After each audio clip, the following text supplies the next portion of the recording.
Australia ने adult test match में पाकिस्तान को इनिंग्स और 48 रन की शिकस्त से 2-4 करके 2 मैचों की सीरीज व्हाइट वॉश कर दी है। कौमी टीम ने मैच के लिए हतमी 11 का ऐलान किया तो ब्रिस्बेन टेस्ट मैच में उम्दा कारकर्दगी दिखाने वाले नसीम शाह को निकाल कर उनकी जगह मोहम्मद इब्बास और मूसा खान को शामिल कर लिया गया।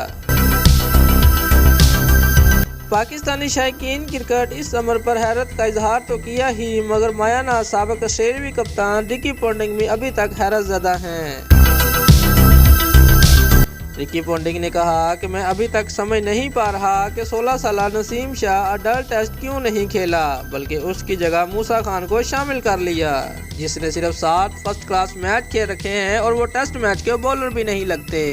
दोस्तों, अगर आपको हमारी ये वीडियो पसंद आई है तो लाइक और कमेंट ज़रूर करें। शुक्रिया।